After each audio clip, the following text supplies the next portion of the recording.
आज हम BPCS 183 emotional intelligence के इस कोड को कवर करेंगे। इसमें जितने भी इंपॉर्टेंट क्वेश्चंस और टॉपिक्स प्रीवियस ईयर में रिपीट हुए हैं उसके आंसर और साथ ही साथ उस टॉपिक के बारे में डिटेल में हम पढ़ेंगे। ठीक है, तो इस वीडियो को एंड तक देखिएगा और कोई भी चीज़ समझ नहीं आए तो आप कमेंट कर सकते हैं।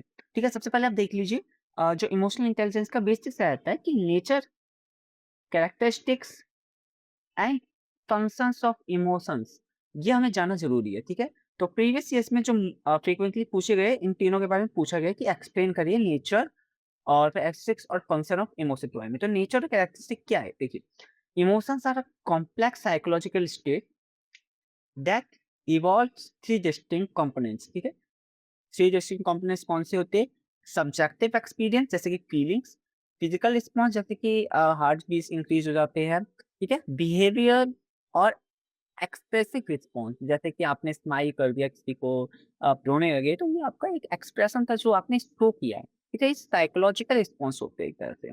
Okay, they are usually temporary and instance of trigger of specific internal and external events। जैसे कि अंदर कुछ अच्छा लग रहा है आपको तो आप स्माइल करके आप जो है अपनी फीलिंग्स को आगे दिखाती है। ठीक है, उसको आप स्टोर नहीं कर रहे। जो भी इंटरनल होता है या एक्सटर्नल, आपको चोट लग गई तो आपने एंगर दिखाया। ठीक है, मतलब किसी ने आपको मारा है ना, आपने उसको फिर एंगर शो किया तो आपने एक्सटर्नली उसको चीज को दिखाया। ठीक है, सो एक तरह से ये होता है। तो एक चीज देखिए, इसमें आप बेसिक आप समझिए, थ्री डिस्टिंक्ट कंपोनेंट्स होती है, सब्जेक्टिव होते हैं, साइकोलॉजिकल रिस्पॉन्स होता है, बिहेवियरल और एक्सप्रेसिव रिस्पॉन्स होते हैं। ठीक है, तो ये तीन चीजें याद रखिएगा।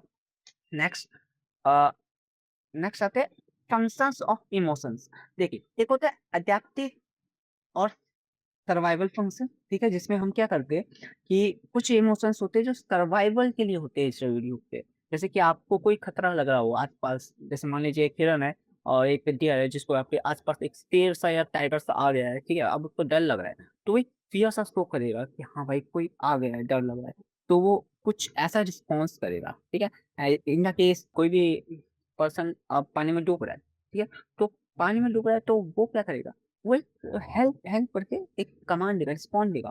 ठीक है, तो ये होता है एक सर्वाइवल फंक्शन या एडेप्टिव फंक्शन जो हम शो करते हैं। जैसे कि आप इमोशंस लाइक अ फियर, कि आपको किसी चीज से डर लग रहा है, फाइट ऑफ फ्लाइट का जो रिस्पॉन्स होता है वो एक्टिव हो जाता है, helping us respond to immediate threats. ठीक है, ओके। नाउ सोशल कम्युनिकेशन जैसे फेशियल एक्सप्रेशंस हो गए, ठीक है, इमोशनल बॉडी लैंग्वेज हो गई, okay, internal states to other and fostering social bonds and empathy. ठीक है, ये बेसिक सी चीज होती है सोशल कम्युनिकेशन में, याद जरूरी होता है कि एम्पैथी दिखाओ आप, ठीक है, फेशियल इंप्रेशंस दो। Okay, now decision making is a part of a function. ठीक है, ये भी एक पार्ट है हमारा इमोशन का, जिसमें हम क्या करते हैं कि हम एक डिसीजन सेट करते हैं। जैसे emotional act as a mental shortcut, हम कई चीज़ों पे एक शॉर्टकट ढूंढने की ट्राई करते हैं इमोशनल चीज़ों पे। ठीक है, जिसका जो जल्दी से जल्दी मतलब उसका उपाय मिल जाए। ओके, जैसे इसका बेसिक समझिए, डिसीजन मेकिंग का है कि आपको कुछ चाहिए जल्दी से तो आप एक डिसीजन करते हैं कि हाँ मुझे ये चाहिए, कैसे चाहिए, इस चीज़ के हिसाब से रिस्पॉन्स करते हैं। ओके, अगर आपको नहीं समझ आए तो एक बार आपको इसको इस पूरे पैरा को एक बार खुद से रीड कर लीजिएगा। ठीक है, next applications of emotional intelligence. ठीक है, सो discuss the application of emotional intelligence in educational and work place. ये क्वेश्चन आया है। ठीक है, 2024 में भी इस पे रिलेटेड एक क्वेश्चन आया हुआ है। ठीक है, और 2000 दिसंबर 2024 में भी आया, जून 2025 में भी आया और दिसंबर 2021 में भी आया। 4 साल ये पेपर में रिपीट हुआ है ये क्वेश्चन, तो इसको देख लेते हैं एक बार। At the work place, emotional intelligence are critical professional success. ठीक है, it helps in leadership, conflict resolution और टीम वर्क। जैसे कि मान लीजिए कि कोई पर्सन, किसी पर्सन की तबीयत खराब है, ठीक है, तो उस केस में टीम वर्क होगा, या फिर जो भी मतलब मान लीजिए आप कोई लीडर है, आप किसी टीम पे लीडर है, आपका किसी मेंबर को कोई की प्रॉब्लम आती है, तो आप उसकी प्रॉब्लम सुनोगे एंड उस पर एक्शन करोगे। ठीक है, आपने अपना जो है रिस्पॉन्स दिया उसको, ठीक है, आपने उसकी हेल्प करी। दिस इज जो है एक रिस्पॉन्स, इमोशनल इंटेलिजेंट इंटेलिजेंस होती है। ठीक है, ओके, या आपने उस पर्सन की मदद करी इमोशनल जो इंटेलिजेंट है। कुछ पर्सन होते हैं नहीं करते, नहीं छुट्टी नहीं मिलेगी आपको, ठीक है, एंड बी लाइक अदर चीज़, ठीक है। तो इससे क्या रहता है कि आपकी जो टीम वर्क होता है, टीम वर्क में एक पॉजिटिव ग्रोथ देखने को मिलती है कि आप जो है अपने टीम वर्क मेंबर्स की बात सुन रहे हैं, उसपे हेल्प कर रहे हैं, ठीक है, टीम वर्क्स की एक-दूसरे की हेल्प कर रहे हैं। तो इससे क्या रहता है कि टीम वर्क भी अच्छा बने रहेगा और एक लीडरशिप, अगर आप एक लीडर हैं, तो आपके जो इंप्रेशन रहेगा वो टीम पे भी अच्छा बना रहेगा, ठीक है? इससे स्ट्रेस भी मैनेज हो जाएगा, ठीक है? कम्युनिकेशंस जो विज़न्स हो गए वो इफेक्टिवली पॉजिटिव में हो जाएँगे, ठीक है? High leaders can inspire teams, ठीक है? तो जो लीडर्स रहते हैं, जो अच्छे लीडर्स रहते हैं, वो इंस्पायर करते हैं अदर टीम्स को भी, ठीक है? मतलब अपनी टीम को फर्स्टली करते हैं, ओके? कॉन्फ्लिक्ट रेज़ोल्यूशन मतलब मान लीजिए 2 लोगों में बहस हो गई, ठीक है? अब इमोशनली और एम्पैथेटिक नेगोशिएशंस करना होता है, ठीक है? मतलब ऐसा नहीं बहस करके भाई साहब बंदा लड़ रहा है तो आप भी उसके साथ लड़ाई में कूद जाओ, नहीं। मतलब लाइक आप उनको एक काम वे में उसको उनको समझाओ, नेगोशिएट करो, ठीक है? दैट्स व्हाट डीएस्केलेटिंग डिस्प्यूट्स, इस चीज़ का ध्यान रखिए। तो ये सारी चीज़ें रहती है एक टीम वर्क में। जब भी आप इस वर्क प्लेस में जाते हैं, कॉर्पोरेट में जाते हैं, कॉर्पोरेट ऑफिस में जाएँगे, तो ये सारी चीज़ें आपको देखने को मिलेगी। तो बेसिकली वही चीज़ें यहाँ पे हैं। एक बार आप खुद से रीड करिए, देन इसको आगे कंटिन्यू करते हैं। इन अ एजुकेशनल सेटिंग इसका मतलब क्या है? जैसे जैसे मान लीजिए स्टूडेंट वेलबींग, ठीक है? एजुकेशनल फील्ड में भी हमने बताना था इमोशनल इंटेलिजेंस कैसे हेल्प करती है। तो ये हेल्प करती है कि जो स्टूडेंट्स अपने मैनेज कर सकता है क्या academic stress, peer pressure, anxiety इन सबको जो है ठीक करेगा, ठीक है? एकेडमिक परफॉर्मेंस अच्छी होगी, self regulation, provide improve focus, time management और resilient after stag teacher student dynamics, ठीक है? इसका मतलब कि टीचर और स्टूडेंट्स के बीच में जो बॉन्डिंग होनी चाहिए वो अच्छी होनी चाहिए, जस्ट यही लिखा है, ठीक है? इसमें ज़्यादा कुछ है नहीं, ठीक है? बाकी एक बार एक को रीड कर लीजिएगा वापस से, okay? Models of emotional intelligence, ठीक है? तो देखिए अ, यहाँ पे 2 मॉडल होते हैं, एक बारोन मॉडल और एक एबिलिटी मॉडल, ठीक है? बारोन मॉडल और एबिलिटी मॉडल को समझिए, ठीक है? सबसे पहले हम समझते हैं एबिलिटी मॉडल के बारे में।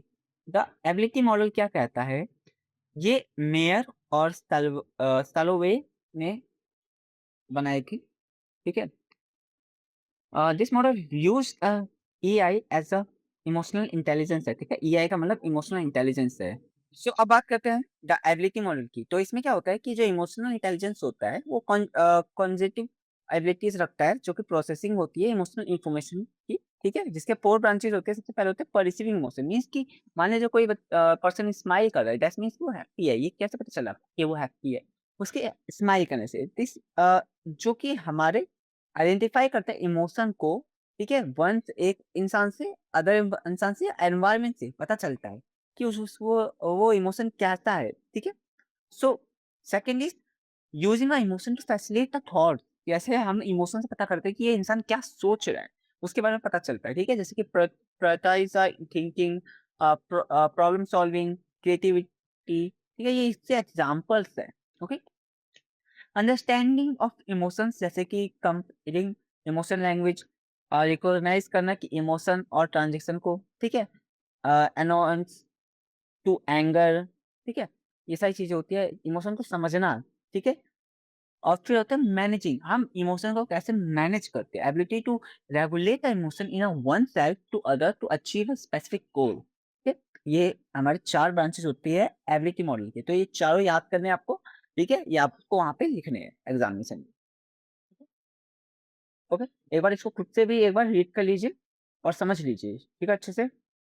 नेक्स्ट बारन मॉडल, ये एक मिक्स मॉडल है दोनों का, ठीक है। इसमें क्या कहा गया है कि एक नॉन कॉन्जिटिव कैपेबिलिटीज होती है इसके अंदर और थोड़ी कॉम्पिटेंसीज होती है और स्किल्स होती है इसके अंदर, ठीक है। 5 मेजर इसके पार्ट्स होते हैं, ब्रांचेस होते हैं। एक होता है intrapersonal, interpersonal, adaptability, stress management, and general mood. General mood is just like a happiness or optimize. Okay, stress management means कि stress का टॉलरेंस और इम्पल्स कंट्रोल करना। और adaptability यानी कि क्वेश्चंस को सॉल्व करना, ठीक है। रियलिटी टेस्टिंग करना, फ्लेक्सिबिलिटी टेस्ट करना, ठीक है? ये फ्लेक्सिबिलिटी वो वाली फ्लेक्सिबिलिटी नहीं है, मीन्स की कंडीशन की फ्लेक्सिबिलिटी की बात कर रहे हैं, ठीक है?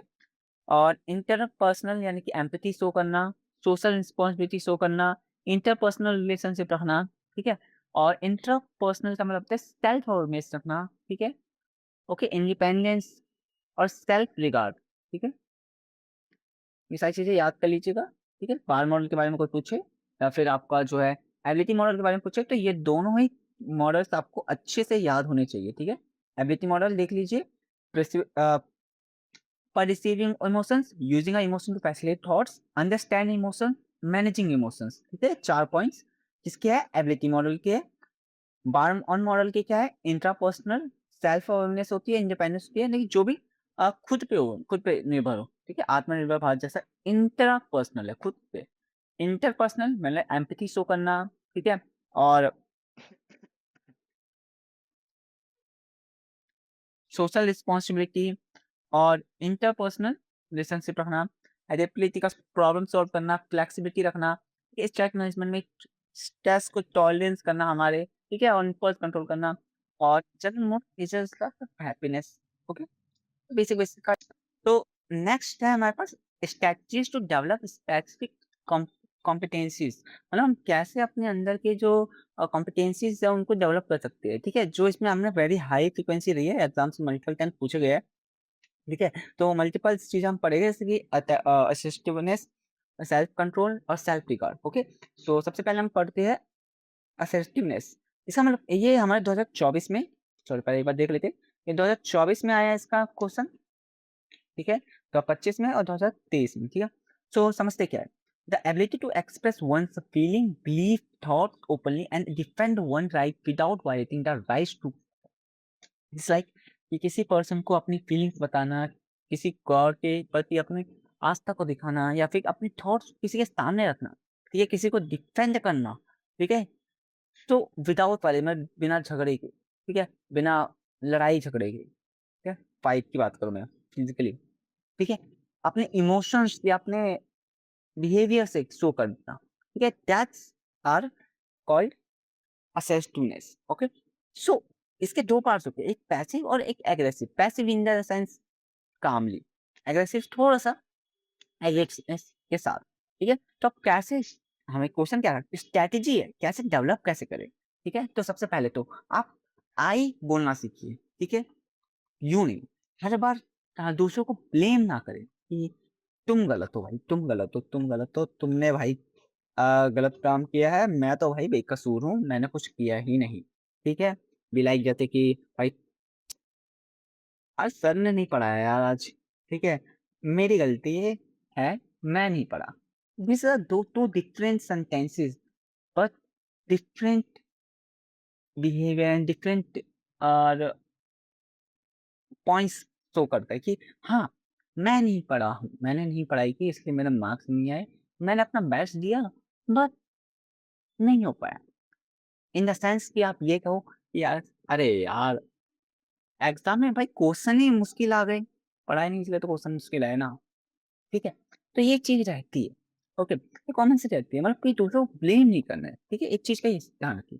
सेकंड, से नो, ये मोस्टली एक इंट्रोवर्ट के लिए, जो इंट्रोवर्ट लोग रहते हैं, आई एम आल्सो इंट्रोवर्ट, तो इंट्रोवर्ट लोगों के लिए बहुत मुश्किल होता है नो कहना, कि भाई कुछ भी बोले कोई पर्सन बोले, मुझे ये चीज़ चाहिए, I want to take something just like a geometry और water bottle, okay you just take it. भले ही आपको प्यास लग रही है, पानी पानी का हल्का सा हिस्सा बचा है, बट आप उस पर्सन को दे दोगे नो बोलने की जगह कि नहीं भाई मुझे प्यास लग रही है, मुझे पानी दे दे, ठीक है? और या फिर आप मान लीजिए आपसे किसी ने बाइक है आपके पास, बाइक मांगी, आपको पता है उसमें पेट्रोल नहीं है, ठीक है? आपको भी कहीं जाना है, बस आप उस पर्सन को बोलोगे कि भाई तू ले जा। नहीं कहोगे उसको, ठीक है? या तो आपका कोई रिलेटिव होगा या आपका अच्छा होगा, तो नो कहना सीखो। आपको पता है कि भाई नहीं बोलने से होगा, बट मैं मानता हूँ कि कई बार नहीं बोला जाता है। बट अभी तो चलो अ, हम इस पे आते हैं, ठीक है? स्ट्रैटेजी पे, ठीक है? तो नो बोलना सीखना एक स्ट्रैटेजी है, इसकी असर्टिवनेस की, ठीक है? इस चीज़ का ध्यान रखिएगा, ठीक है? Learn to say no without feeling guilty, okay? Practice to active listening and confident body language. मेरी याद रखिए कि एक तरह से आप मान के चलिए ना, हम इस पूरे में असर्टिवनेस में हम किसी एक्सट्रोवर्ट की बात कर रहे हैं, ठीक है? एक्सट्रोवर्ट पर्सन की हम सारी क्वालिटीज यहाँ पे बता रहे हैं, एक तरह से समझिए, मान लीजिए कि हाँ, एक्टिव लिसनिंग होगी, वो पर्सन सुनेगा, बोलेगा नहीं, पहले पहले नहीं बोले, पहले वो सुनेगा, फिर वो बोलेगा, कॉन्फिडेंट रहेगा, ठीक है? नो बोलेगा विदाउट गिल्टी के साथ, ठीक है? और कभी भी दूसरों को नहीं, खुद को ब्लेम करेगा। मतलब ब्लेम इन द सेंस खुद को लेगा, दूसरों को ब्लेम नहीं करेगा, ओके? तो second, self control. Self control it's like control करना अपने पास। पबजी खेल रहे हैं, बीजीएमआई खेल रहे हैं, फ्री फायर खेल रहे हैं, जस्ट भाई नहीं और नहीं खेला जाएगा मेरे से, ठीक है? बस अब मेरे से और नहीं खेला जाएगा, खुद को कंट्रोल करो। नहीं, अब नहीं खेला जाएगा, अब एग्ज़ाम आ रहे हैं यार, नहीं खेला जाएगा, ठीक है? ठीक है, खेलने का बिल्कुल बहुत मन हो बट नहीं खेलना। तो एक तरह से ये जगह सेल्फ कंट्रोल है। और भी चीज़ें होती हैं, कई चीज़ों की हमें एडिक्शन हो जाती है, उन पे सेल्फ की। एक बार हम थ्योरेटिकल वे में पढ़ लेते हैं। The ability to manage the destructive emotions. Destructive, ठीक है? डिस्ट्रक्टिव पता है ना क्या होता है? जो हमें थोड़ा-सा खराब कर दे, वो इमोशंस थोड़े-से, ठीक है? वो मैनेज करने हैं अपने को इमोशन। जैसे लाइक रील्स स्क्रॉल करने, रील्स स्क्रॉल करना है, ठीक है? करते रहो। ये आपको खराब है ये आपके लिए, बट आप कर रहे हो, उसको मैनेज करो यार, नहीं करना है वो। इम्पल्स इफेक्टिवली, ठीक है? आपके जो इम्पल्स होने चाहिए इफेक्टिवली होने चाहिए। Maintain composer under a pressure, ठीक है? ये चीज़ याद रख लीजिए। स्ट्रैटेजीज़ की बात कर लेते हैं। डेफिनिशन आपने पढ़ ली, मीनिंग पढ़ ली। हम स्ट्रैटेजीज़ की देखते हैं। Mindfulness meditation. मेडिटेशंस करना चाहिए अपने आप पे कंट्रोल लाने के लिए, ठीक है? माइंडफुलनेस होनी चाहिए। Increase the gap to trigger the rise and the response, ठीक है? अ, ये आपकी हेल्प करता है, ठीक है? जो ट्रिगर जो रिस्पॉन्सेज़ है उसको कम करने की, या फिर जो भी ट्रिगर्स को आपको मेंटेन करने की, ठीक है? जो भी ट्रिगर्स है आपके। जैसे कई बार रहता है, फ़ोन उठाने के बाद सीधा इंस्टाग्राम पे चले जाते हैं। नहीं, नहीं, नहीं, ठीक है? उसको कम करिए, तो इसलिए मेडिटेशन करना ज़रूरी है। वही चीज़ करनी। और यहाँ पे हम कॉन्जेक्टिव रीअप्रेज़ल की बात करें, तो इसमें क्या होता है? Changing the way to own things about a potential emotion, eliciting event alter the emotion impact, ठीक है? आप मान लीजिए आप फ़ोन में इंस्टाग्राम खेल रहे हैं, इंस्टाग्राम चला रहे हैं, ठीक है? आपको उसकी बहुत गंदी लत लग चुकी है, ठीक है? सो आप क्या करें, इंस्टाग्राम को रहने दीजिए। आप इंस्टाग्राम की जगह ना किसी दूसरे चीज़ की लत लगा लीजिए, ठीक है? जो आपको लगता है क्या है, इस पढ़ाई की लत तो मुझे भी पता है नहीं लगती, पर कुछ लोगों की लग जाती है। तो पढ़ाई करिए बहुत ज़्यादा पढ़ाई करिए, एकदम से डोपामाइन कम हो जाएगा, इंस्टाग्राम चलाना बंद कर देंगे आप। होता है कई बार, ठीक है? नहीं तो आप फिज़िकली बाहर जाइए, फिज़िकली कोई गेम खेलिए, हेल्दी है, ठीक है? इंस्टाग्राम देखने से अच्छा तो आप बात करिए, आप दूसरों से बात करिए, आपकी कम्युनिकेशंस अच्छी होगी, इंस्टाग्राम से बात करिए। तो ये एक तरह से आपने डिफरेंट वे में एक दूसरी चीज़ पकड़ ली, ठीक है? उसके मुताबिक, जो उससे कम हार्मफुल है। अंडरस्टैंड? तो यही चीज़ कह रहा है कि changing the way one you thinks about the potential emotion event alter this emotions. ये थोड़ी थ्योरेटिकल आप पढ़ लीजिए, मे बी हो सकता है कि मैंने आपको इसको समझाया है थोड़ा-सा अलग तरीके से, बट कहने का मतलब वही है। ये थोड़ा टेकिंग अ टाइम आउट, ठीक है? Stepping away the from a stressful situation, cool down before reacting, okay? तो ये बेसिक सा आप एक बार रीड कर लीजिए, खुद से रीड कर लीजिए, क्योंकि लिखना तो थ्योरेटिकल ही है, तो ये सब रीड कर लीजिए, ठीक है? बाकी बेसिक समझा दिया है, अगर आपको कुछ भी समझ नहीं आए, तो मेरी बातों को याद करके वो लिख लीजिएगा, ठीक है? माइंडफुलनेस होना चाहिए, मेडिटेशन होना चाहिए, कॉन्जुगेटिव रिप्रेज़ल होना चाहिए, टेकिंग का टाइम आउट होना चाहिए, ठीक है? ठीक है? थोड़ा बेसिक याद रखिएगा, ऑल्टर द इमोशन इम्पैक्ट, इस चीज़ को, इस वर्ड को याद रखिए। सॉरी, इस वर्ड को याद रखिए, okay? Okay? Now next, self regard, the respecting oneself, recognize the personal strength and weakness, and accepting oneself unconditionally. A strategy to develop, maintain a journal to record daily successes and personal strengths, challenge the negative self-talks and replace use of positive affirmations, practice a self-comparisons and especially during a failure. Okay, तो ये सारी चीज़ें होती है basics सी, जो आपको पता होनी चाहिए। अरे, आपको खुद के लिए अपनी सेल्फ रिस्पेक्ट सबसे बड़ी चीज़ रहती है, सेल्फ रिस्पेक्ट रखनी चाहिए। ठीक है? पर्सनल स्टैंड्स आपको पता होनी चाहिए, अपनी वीकनेस पता होनी चाहिए, ठीक है? और आपका जो है एक्सेप्ट करिए, ठीक है? आपकी हर चीज़ को, ठीक है? मेंटेन करिए आपके डेली रिकॉर्ड्स, ठीक है? क्या आपने करा, क्या आपकी स्ट्रेंथ्स है, ठीक है? चैलेंज कीजिए उन नेगेटिव थॉट्स को और रिप्लेस करिए पॉजिटिव में, और साथ ही साथ प्रैक्टिस करिए कि सेल्फ कंपैरेशन और ड्यूरिंग अ फेलियर, ठीक है? Strategies to improve our improve our emotional intelligence. Okay, so ये एक और क्वेश्चन है, इंपॉर्टेंट क्वेश्चन है ये, जो कि जून 2024, जून दिसंबर 2024, जून 2025 और दिसंबर 2023 में आया है, ठीक है? तो अब इसमें हम बेसिक्स हम जान लेते हैं, कैसे हम इम्प्रूव कर सकते हैं, लास्ट में इसके बाद खत्म है, ठीक है? बेसिक का जो आपको पता है, देखिए, आप बुक पढ़ेंगे तो ज़्यादा चीज़ें आपको पता चलेगी, बट अभी जैसे कि मैं ये शॉर्ट नोट्स है जो पीवाईक्यूज़ के बेसिस पे बता रहा हूँ, तो इनमें से 1-2 क्वेश्चन या फिर 5-6 भी हो सकते हैं, क्वेश्चंस आ सकते हैं। तो मेक श्योर अगर आपके पास टाइम है इनफ, तो आप बुक भी रीड करिए, और हो सके तो थोड़े और अदर यूट्यूब पे लेक्चर्स देख लीजिए। बट जिन्होंने अभी कुछ भी नहीं देखा, उनके लिए इतना इनफ है। पास होने तक के मार्क्स तो आ ही जाएँगे अच्छे से, ठीक है? और कई चीज़, क्योंकि ये एक तरह से साइकोलॉजी वाला सब्जेक्ट है, तो कुछ चीज़ें तो आप खुद से भी बना के लिख सकते हैं, ठीक है? आपको बस उसकी डेफिनेशन उसके बारे में पता होना चाहिए। तो एक बार बुक को गो थ्रू कर लीजिएगा अच्छे से, ठीक है?